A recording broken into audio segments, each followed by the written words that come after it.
Good evening. Good evening. How's everybody tonight? Good. So we have made it through 2 out of our 4 arguments for God's existence. We are more than halfway done with this section. And tonight, I'm very excited to share with you our 3rd argument for God's existence, the teleological argument, also called the design argument. But before we begin our class and our review, let's open up with a word of prayer. Dear God, our Holy Father in heaven, we love you very much. God, we thank you for giving us the ability to be here tonight. We thank you for this family. We thank you for the relationships that we share, the love that we share with each other, and the support that we give each other. And we thank you for your design of the church and how we all get to be together because of it. God, we thank you for the class that we're about to have. Please help us to be good students of you and to learn more about who you are and the world that you created. We pray in Jesus' name. Amen. Amen. All right, let's begin as always by reciting 1 Peter 3:15 together. But sanctify Christ as Lord in your hearts, always being ready to make a defense to everyone who asks you to give an account for the hope that is in you, yet with gentleness and reverence. And for our review tonight, I found out last week that I am giving these kids way too much candy. And so I need to encourage the rest of y'all to answer my review questions. I absolutely love how much you guys are participating in my review. It makes my heart happy. But I also want everybody else in the room to know the answers to these questions too and to get the material too. So I'm going to try to limit it to you guys to 1 candy each, which is going to be hard tonight since there's only 4 of you. And hopefully we get some more answers from the rest of the group tonight. Can somebody tell me, what is the command that's given in 1 Peter 3:15? Annabelle? Sanctify? Yeah, sanctify Christ as Lord in your hearts. Okay.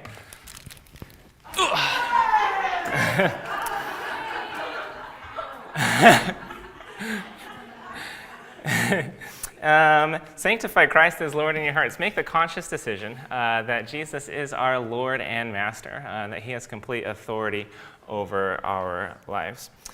We looked at the first argument for God's existence called the contingency argument. And somebody tell me, what is the 1-sentence summary of the contingency argument? William? God is the best explanation for. God is the best explanation for what? The existence of the universe. Yeah, very good. God is the best explanation for the existence of the universe. We saw that something exists, right? We live in a universe that exists. And we raise the question, why? Why does something exist rather than nothing? And for theists, this is a very easy question. We would say that something exists because God made it. There must be a transcendent creator of the universe. How does the atheist answer this question? What would the atheist say is the explanation for the existence of the universe, Mom?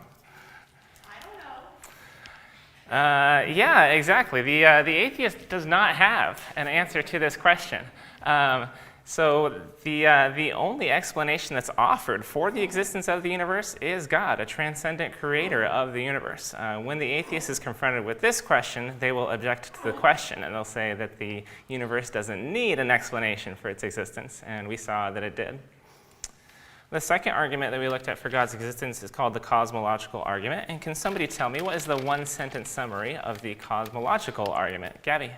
God is the best explanation for the beginning. Very good. God is the best explanation for the beginning of the universe. So not only do we live in a universe that exists, but we also live in a universe that has a beginning. And God is the best explanation for its beginning. Premise 1 of the argument states that whatever begins to exist has a cause. Premise 2 says that the universe began to exist. Somebody tell me, what is the conclusion that follows from these 2 premises? Yes, Ed? The universe has a cause. Very good. Therefore, the universe has a cause. And we saw that since this is a logically valid argument, if the 2 premises are true, then what? then the conclusion is necessarily true. If both premises are true, that means that the conclusion is necessarily true. It follows logically and necessarily. So the question is, are these two premises true? And we looked at these premises one at a time. Premise 1 states that whatever begins to exist has a cause. What evidence do we have for the truth of premise 1, that whatever begins to exist has a cause?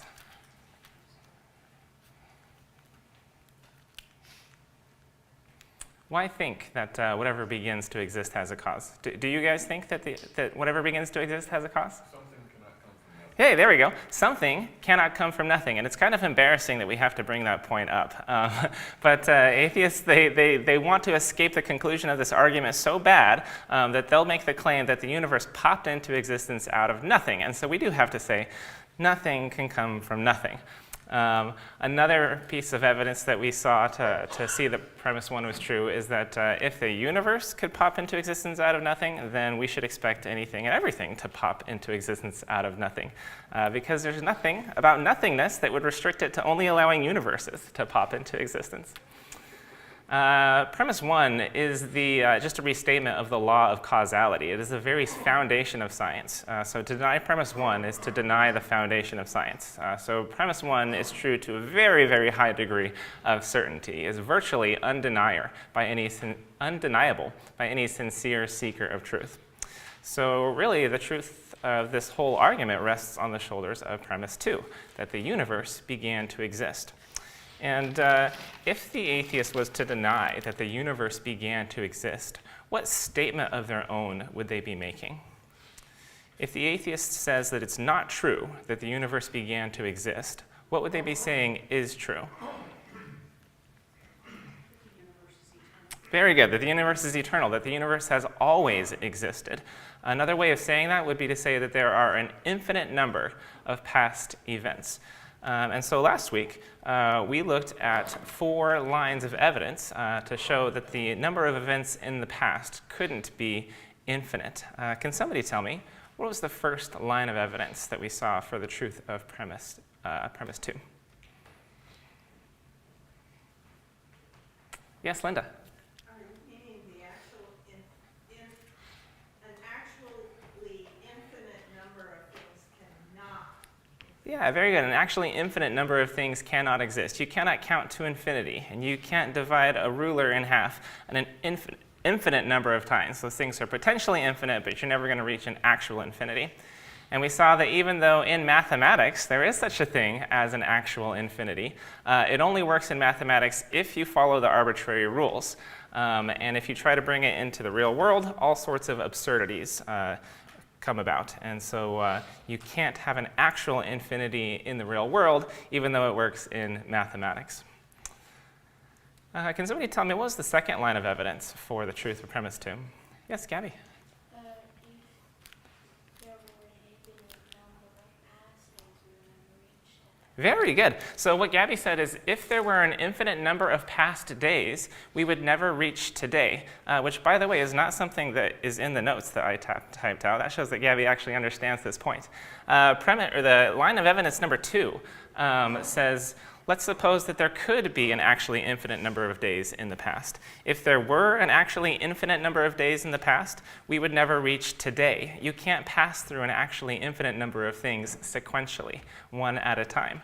The number of past events are a sequence. They come one after another, just like dominoes. But before we could get to today, we'd have to have yesterday. And before we could get to yesterday, you'd have to have the day before that. And so on, and so on, and so on, and so forth, with no beginning point. And so we could never reach today. But have we reached today?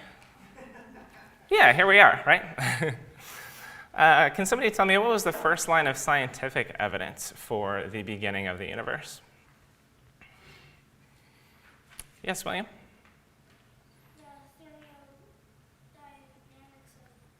Yeah, very good. It comes from the thermodynamics of the universe. We saw that given a finite amount of time, our universe is going to end in heat death. In a finite amount of time, our universe will eventually stagnate in heat death. And so if there were infinite past time, shouldn't the universe already be in a state of heat death? But again, it's not. here we are. So that means there couldn't have been an infinite amount of past time because of the thermodynamics of the universe. And can somebody tell me what was the fourth line of evidence for the truth of premise 2?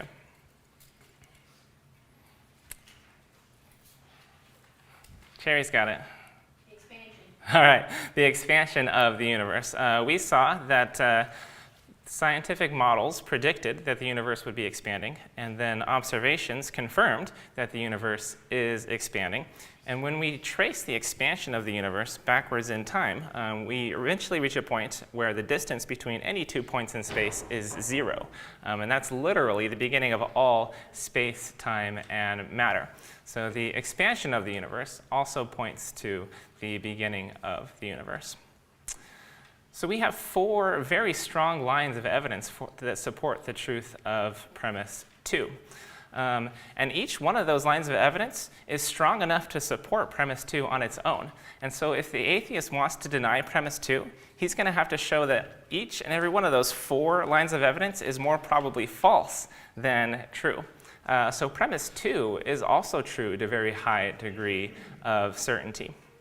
So premise 1 is virtually certain. Premise 2 is high to a very high degree of certainty. And then that means the conclusion is true to a very high degree of certainty. The universe has a cause. And then we saw that just by looking at the universe itself, we saw that the cause of the universe has all of the attributes of God. And so if the universe has a cause, it's what we know as God. Any questions on the cosmological argument before we move on to new material today? Any comments? All right. Let's go ahead and start the teleological argument then. So from earliest times, people who had never even heard of the Bible have concluded on the basis of the design of the universe that there must be a God. And today, many astronomers are coming to the same conclusion. Over the last 40 years, astronomers have been stunned by the discovery of how complex and delicate a balance of conditions must be present in the universe itself to permit life anywhere in the universe. And this delicate balance has come to be known as the fine-tuning of the universe for life. We've come to discover that the universe is fine-tuned for the existence of life with a complexity and delicacy that literally defies human comprehension. Now, a lot of times when people talk about the argument for God from design, they'll bring up what's known as the Goldilocks principle, which talks about how the planet Earth has just the right properties in order for life to exist on it. Is anybody familiar with some of those things? They talk about the planet Earth has to be just the right distance from the sun in order for there to be life on it. Any closer, and there couldn't be any life. Any farther away, and there couldn't be any life. The distance from the sun is one thing. Can anybody think of any others that are often talked about? Yeah, Ed. Well, often the spin of the Earth. Yeah, the spin, the rate at which the Earth spins. Very good. The tilt of it. The tilt of the Earth on its axis. Anybody else? The thickness of the atmosphere would be another one of those things. Now, those things are cool, but unfortunately, they're not really good evidence for design. And that's because the Earth isn't the only planet out there that's capable of supporting life. And I'm not just talking about 1 or 2 other planets out there. There are, on average, by the best estimates, about 3 billion stars in the Milky Way galaxy alone. So we're not even talking about other galaxies besides the Milky Way. In the Milky Way galaxy alone, there is an estimated 300 billion stars. And on average, there's about 1 planet for every star that's out there, so there's 300 billion planets in the Milky Way, give or take. By the most conservative estimates, if you were to assign those 300 billion planets random properties, random thicknesses of atmosphere and tilt on their axis and distance from their star and rate of spin, if you were to assign those 300 billion planets random properties, 40 million of them would be habitable. 40 million of them would be Earth-like, that we could go there and we would survive just fine. And we've actually identified 70 of them. From our perspective here on Earth, our telescopes have been able to identify 70 such planets. And so the fine-tuning of the Earth for the existence of life is plausibly explained by chance. By random chance alone, we should expect for there to be 40 million habitable planets in the Milky Way. So I'm sorry if that bursts anyone's bubble, but rest assured that I wouldn't do that unless I'm going to build a much better case in its place. Because it turns out that there's only one universe, and that universe has conditions that are finely tuned for the existence of life. So what is meant by the term fine-tuning? When we say that the universe is fine-tuned, we mean that the universe's constants and quantities are delicately balanced for the existence of life. The universe's constants and quantities are delicately balanced for the existence of life. So what does that mean? So that definition brings up two types of things, constants and quantities. Let's start with a constant. A constant is a force in nature that has an unchanging value. For example, the force of gravity. We are all familiar with gravity. Gravity is the force of attraction between matter. Things that are made of matter attract each other. The reason that your feet stay on the floor is because the matter within your body is attracted to the matter within the earth. And so when matter's near other matter, they try to get next to each other. That's why we don't float off the floor. The matter in my body is attracted to the matter in the earth. If you were to put two baseballs in outer space, eventually they would draw close together. That's what gravity is. And the force of gravity, the gravitational constant is a constant value. It is always the same.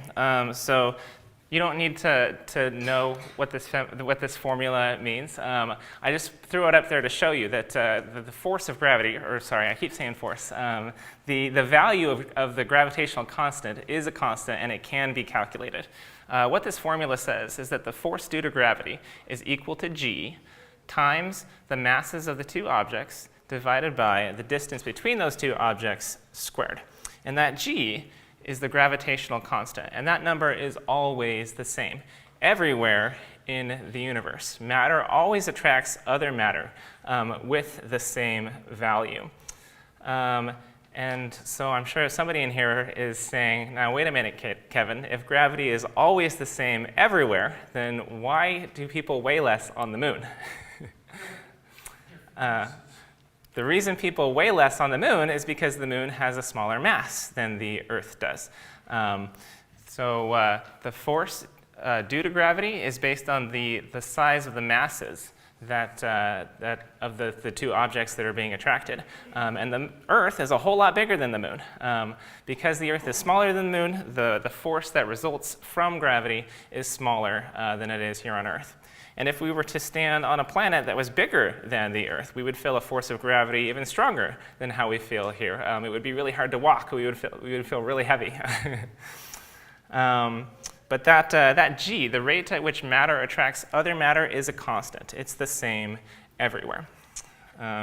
Any questions about what a constant is in that case? What we're talking about when we're talking about constants? Okay. So the gravitational constant is only one constant that appears in nature. There are others, and these would include the electromagnetic force, the strong and weak nuclear forces, and the cosmological constant. So those are constants.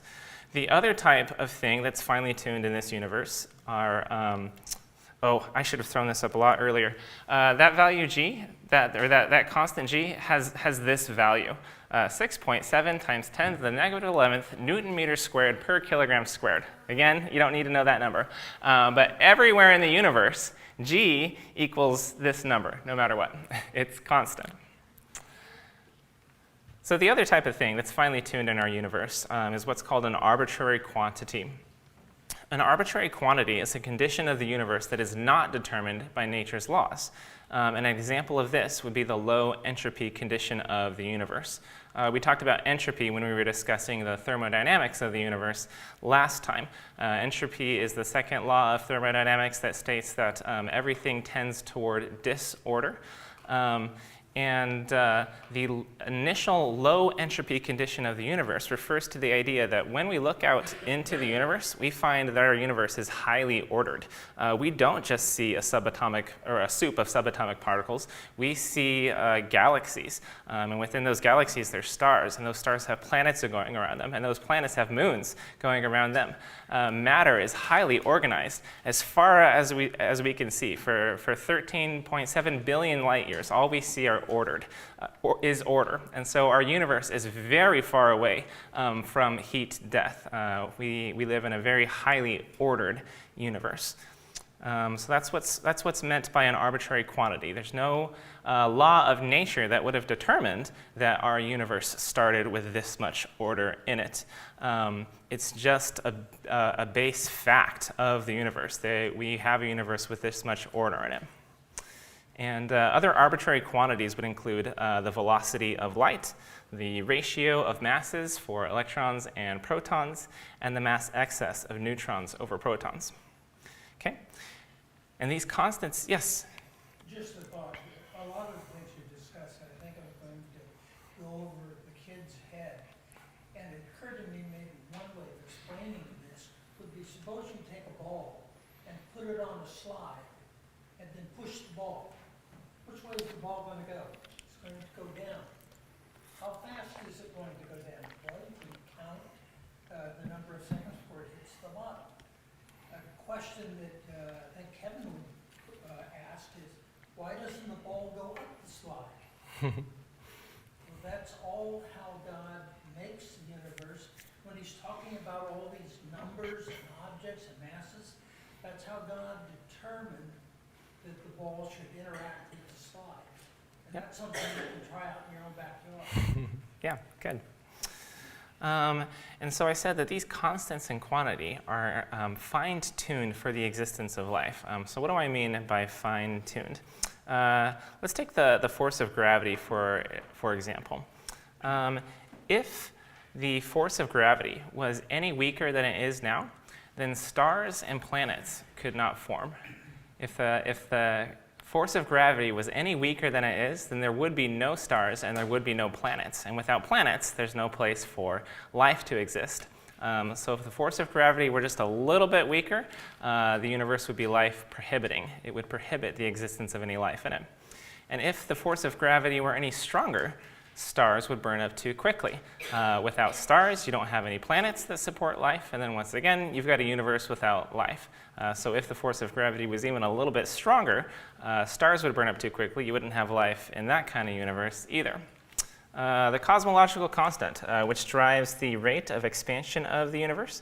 If the cosmological constant was any weaker, the universe would collapse in on itself as a giant black hole. And obviously, there would be no life that existed in a giant black hole. And if that cosmological constant were any stronger, the universe would fly apart. There wouldn't be any place for any life to exist. The electromagnetic force is the force of attraction between protons and electrons, and this one probably has the most drastic consequences. If the electromagnetic force were any stronger or any weaker, atoms would not hold together. There would be no chemistry. There wouldn't be any electrons circling the nucleus of atoms. There couldn't be any atoms that held together into molecules. The universe would be nothing but a soup of subatomic particles. So that's what's meant by fine-tuning. These constants have the exact value needed in order for life to exist. So when I say exact, how delicately balanced are they? Just how exact do they have to look, or do they have to be? And before we looked at just how exact those constants, the values of the constants have to be, first we have to get a feel for some really big numbers. For example, let's take a look at this number. Who knows their exponents? 10 to the 6th. What number does 10 to the 6th mean? What does that represent?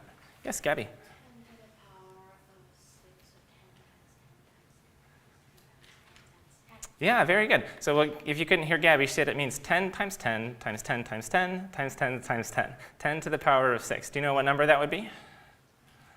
60,000. It would be a 1 followed by 6 zeros. So 10 to the 6th is a 1 followed by 6 zeros. It's the number 1 million. We also say 6 figures. Yeah. How about this one? 10 to the ninth. What number would this be? Yeah, this would be 1 billion. This would be 1 followed by 9 zeros. 1 followed by 9 zeros is 1 billion. So 10 to the 6th is a 1 followed by 6 zeros. 10 to the ninth, a 1 followed by 9 zeros. What would 10 to the 12th be? 1 followed by 12 zeros, which would be a trillion, right? And I sometimes we don't really appreciate the difference between these two numbers because on paper, this number looks only about 50% bigger than this number. But this number has 1,000 times the value of this number, which is, again, difficult to appreciate until you start actually counting things. So let's take seconds for examples. How long do you think 1,000,000 seconds is? 1,000,000 seconds is 12 days, just under 2 weeks. I think we all have a pretty good idea of how long it takes for 12 days to go by. We can appreciate how long it takes to get through 1,000,000 seconds. How long would 1,000,000,000 seconds be? It would be 12,000 days or 31 years. Who in here is able to appreciate just how long it takes for 31 years to go by? Maybe Margaret. 3 times. 3 times, you've done it. What if it were 10 to the 12th seconds? That would be 31,000 years. Can anybody comprehend just how long it would take for 31,000 years to go by? No, it's beyond our comprehension. How about inches? How far is 10 to the 6th inches? 10 to the 6th inches is 16 miles, which is about the distance from here to Woodburn. And anybody who's driven to Woodburn has a pretty good idea of what that distance is like. How about a billion inches? A billion inches is 16,000 miles, right? 1,000 times more, which is 2/3 the circumference of the Earth. Who in here has a good feel for just how far 2/3 of the circumference of the Earth is? Nobody, right? And if we had 10 to the 12th inches, that would be, 16 million miles? Which is, again, a distance beyond our comprehension. We just can't wrap our head around how big 10 to the 12th inches would be. One more example. This is what $10,000 looks like in $100 bills. And $1 million, 10 to the 6th dollars, would fit in a nice little pile at your feet. This is what $1 million looks like. How much is $1 billion? $1 billion looks like this.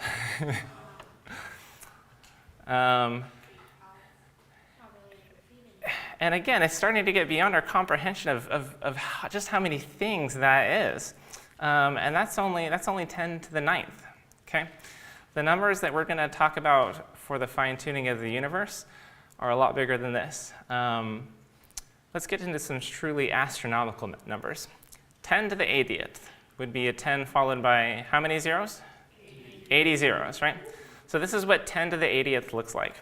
And this is what is estimated to be the number of subatomic particles in the universe, which is the biggest number of things that you could possibly number in our universe, 10 to the 80th. Now this is a number that's truly beyond our comprehension, right? We can barely grasp what 10 to the 9th of things are, and we decided that we really can't grasp what 10 to the 12th things are. This is 10 to the 80th. Each set of 3 zeros you see after that represents 1,000 times more than the last number. So these are some big numbers. So how delicately balanced are these constants and quantities? The gravitational force is fine-tuned to a precision of 1 part in 10 to the 100th power. Now, what does that mean? Remember how I said that the force of gravity is 6.7 times 10 to the negative 11th Newton meter squared per kilogram squared? That's a super unwieldy number, so let's just forget that and let's call it 1. The force of gravity is 1, and we're going to make up a unit for it. We're going to say it's 1 graviton. When gravity has the force of 1 graviton, our universe is life permitting. We can live in this universe. But if the force of gravity was 1.000000000, 100 zeros, 1 graviton, it would render the universe life prohibiting. Stars would burn up too quickly, and there wouldn't be life anywhere in the universe. And in the same way, if the value of g was 0.9999999, 109 gravitons, the universe would also be life prohibiting. The stars and planets could never form, and there wouldn't be any place for life to exist. And so our universe has the exact force of gravity that it needs in order to sustain life to a degree of precision that it literally defies comprehension. We cannot appreciate the differences between these numbers right here. It is far, far beyond our comprehension. Any question on what is meant by fine-tuning, or the precision to which our universe is fine-tuned? Okay, so that's just the force of gravity. The other constants and quantities are also fine-tuned to such a precision. The weak nuclear force, which plays a part in atomic decay, is fine-tuned to a precision of 1 part in 10 to the 100th power as well. The cosmological constant, which drives the expansion of the universe, is fine-tuned to a precision of 1 part in 10 to the 120th power. And the initial low entropy condition of the universe, remember the fact that our universe is so highly ordered, the odds that the low entropy state existing by chance alone is 1 in 10 to the 10th to the 123rd power. So this number right here is a number that I can't even comprehend what that would look like written on paper, much less how many number of things that actually is. And these aren't even all the constants and quantities that are fine-tuned. There are 9 constants and quantities that are fine-tuned to this type of degree. And this is a scientific fact. Everybody recognizes that this is a case of our universes, atheists and theists alike. And so the term fine-tuning is a neutral term. It doesn't say anything about how the fine-tuning originated. It just says that the universe is fine-tuned. But what is it? Yes, Josiah? Just a fun fact, that's penetration, and we do because humans are weird. If you go exponent on top of that, you get pentation. Okay, thank you. We like big numbers. Yes, we do. Has anybody ever tuned a radio with an actual dial? I may be one of the youngest people in the room who's actually physically tuned a radio with a dial. But you know how you kind of listen for that sound, and most of the spectrum is just static, right? But when you get too close to a station, you can hear the music, but it's crackly, and so you kind of have to turn the knob back and forth until you get that perfect, crisp, clear sound.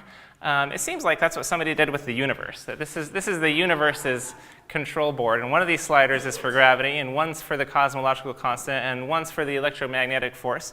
And it looks like somebody took those sliders and said, I want life to exist, and so I need gravity to be right here.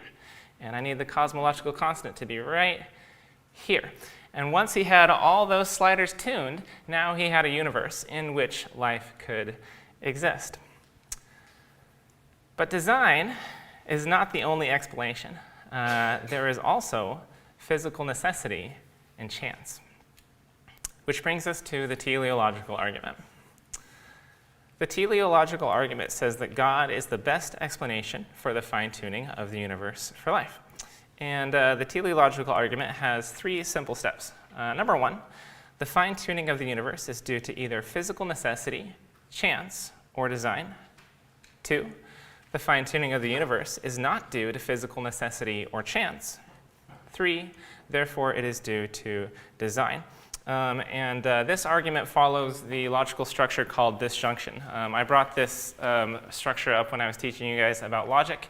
It follows this: 1, P or Q; 2, not P; 3, therefore Q. And as we saw, this is simply the process of elimination. The first premise lists all of the alternatives.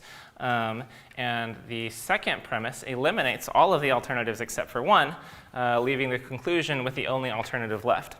The difference is that the teleological argument, it has 3 propositions in its first premise.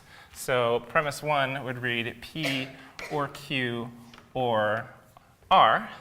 Premise 2 would read not P not Q. And the conclusion would read, therefore, what? R. It's the only one left. Okay? Does anybody need any clarification on how the argument follows this rule of logic? Okay, good. We're all pretty familiar with the process of elimination. And so since this argument follows one of the 9 rules of logic, that makes it what? Logically valid. Good. And since it's a logically valid argument, if the if the premises are true, that means the conclusion is what? Necessarily true. So the truth of the conclusion is going to flow from the truth of the premises. And so, just like in the cosmological argument, we're going to look at each of those premises and see if they are more plausibly true than false. Remember, we can raise the price of denying a premise by offering good evidence to think that that premise is true. Now, the first premise is unobjectionable because all it does is lists the alternatives to explain the fine-tuning. If somebody had a fourth idea of how the universe came to be fine-tuned like it is, we would add it to the list. And then when we got to premise 2, we would consider it. But as it is, these 3 alternatives are the only ones that are offered for explaining the fine-tuning of the universe. So once again, the truth of the entire argument rests on the shoulders of premise 2. Is it true that the fine-tuning of the universe is not due to physical necessity or chance? Well, let's take a look at them, starting with physical necessity. Now, physical necessity takes some explaining. And unfortunately, it's so simple that you think you're not understanding it, even though you do. So physical necessity makes the claim that the constants and quantities have the values they do because they must. They just have to have the values that they do. It's to say that, take gravity, for example. Because matter attracts other matter, that means that the value of G has to be 1. They're saying that because there's gravity, the value of gravity has to be 1 graviton. That's what they're saying. But there's a problem. There's a problem with this alternative. The problem with this alternative is that's not the case. The laws of nature don't determine the values of the constants and quantities. There's nothing about the fact that matter attracts matter that means that gravity has to pull at 1 graviton. The laws of nature, that formula that I threw up there, are consistent with a wide range of values for G. Now, if you do have a different value for G, you're going to have a universe that isn't life-permitting, but it wouldn't break gravity, right? Gravity still works if G were slightly different. And so really, there's just no reason to think that physical necessity is the case, that the constants and quantities have the values they do because of physical necessity. Physical necessity is only put forward as a bare possibility. Nobody actually endorses this view. Nobody, when trying to explain the fine-tuning of the universe, would say that it's due to physical necessity. It's really only just put forward as a bare possibility. Yes, Mom? Would it then be true that the law is written as it is because that is the way gravity is, but not that gravity is that way because of the law? I'm sorry, but I didn't follow. Well, if they're trying to say that laws of nature that have a value because they must, Yeah. well, that value was determined because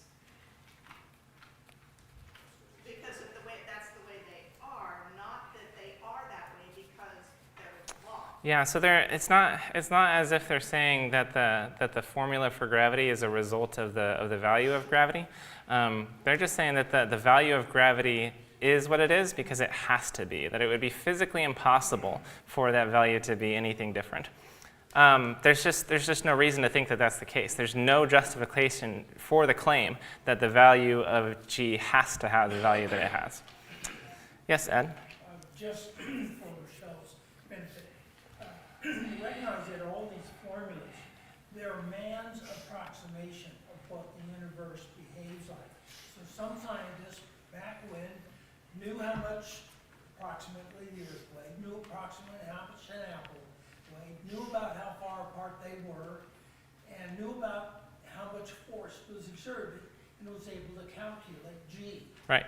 And that's how it comes about. It's scientists observing the universe and then modeling it. Right. Yeah, exactly. So physical necessity is kind of dead on arrival. Nobody endorses this view to explain the fine-tuning of the universe for life. And so that brings up the question, why are we even talking about it? Why bring up physical necessity at all? If nobody that we're going to talk to is even going to claim physical necessity, then why am I bothered teaching it? And the reason is that without physical necessity, or if we didn't mention physical necessity, our argument would be invalid. It would be logically invalid. Or no, it wouldn't be logically invalid, but it would commit a fallacy. Do you guys remember the sample argument that I brought up when I was teaching logic to show how disjunction worked? It went like this. Kevin is either at home or at work. 2, Kevin is not at home. 3, therefore Kevin is at work.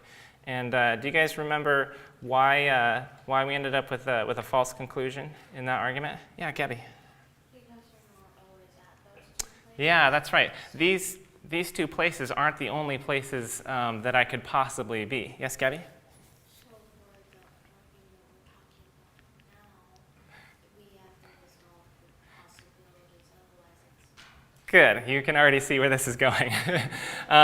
This sample argument was committed to what's called the either-or fallacy. In an argument of disjunction, I didn't list all of the possible places in which I could be.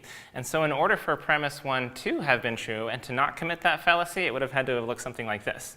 Kevin is either at home, at work, at the church building, in the car, on the moon, so on and so forth. And even though there's no justification to think that I could be on the moon, and nobody would possibly endorse the view that I was on the moon, it still has to be listed in order to keep the argument from committing the either-or fallacy. So in the same way, yes, Jordan? Wouldn't the only way to be able to avoid that fallacy is to do a P or not P? Yeah, that would be a way to get around it. Instead of having to list every single possible place where I could be, you could change the logical structure of the argument and not use disjunction. Yeah. So in the same way, the teleological argument, that first premise, if it were to say the fine-tuning of the universe is due to either chance or design, it would commit the either-or fallacy because it doesn't list all of the possible alternatives. And so it has to read the fine-tuning of the universe is due to either physical necessity, chance, or design, even though nobody endorses physical necessity. Any questions on that concept? Why it is that we bring up physical necessity at all, even though nobody endorses the view? All right, good. So what we have here is really just a showdown between chance and design. And next week, we're going to take a look at, is the fine-tuning of the universe plausibly explained by chance? Could chance alone be responsible for the fine-tuning of the universe for life? Please open up your songbooks to song number 416, Lord, I Believe. In just a moment, Brian's going to lead us in that song.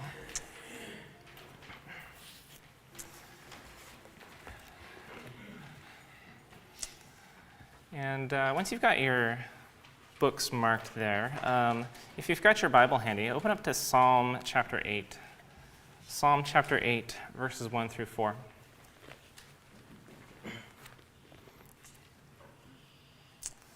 Psalm 8, verses 1 through 4 reads, O Lord, our Lord, how majestic is your name in all the earth. You have set your glory above the heavens. Out of the mouth of babies and infants you have established strength because of your foes, to still the enemy and the avenger. When I look at your heavens, the work of your fingers, the moon and the stars which you have set in place, what is man that you are mindful of him, and the Son of Man that you care for him? Our universe is amazing. And God has put a lot of work into it to be exactly the place that he wants it to be, because he cares about us. Compared to the size of our planet, the size of our solar system, our galaxy cluster, the universe as a whole, we are tiny. We are tiny.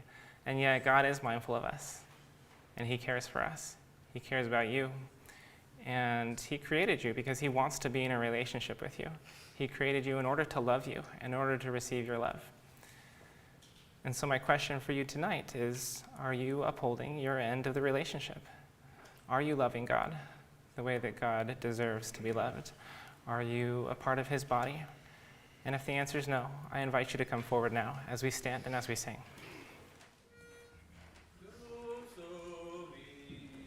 When we behold the wonders of creation, the flowers that bloom, the raindrops as they fall, the spacious skies and night's perpetuation,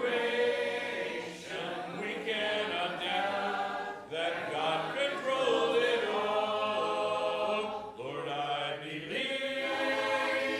yes, I believe, I cannot doubt or be deceived.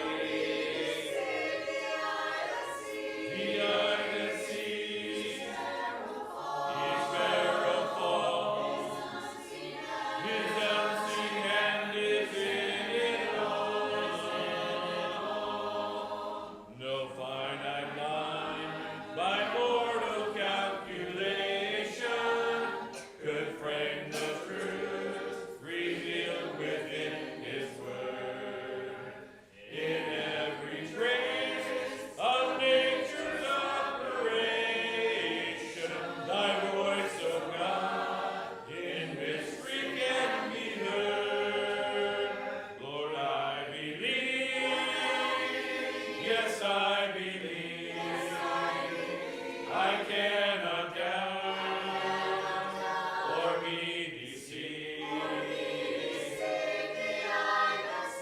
The eye that sees, each sparrow fall, his unseen hand is in it all. When we perceive the state of alienation in which the soul from thee, O God, was lost, we must believe by heaven's ordination our Lord redeemed and paid the bitter cost. Lord, I believe, yes, I believe, I cannot doubt or be deceived. The eye that sees, each sparrow fall, his unseen hand is in it all. Some days are filled with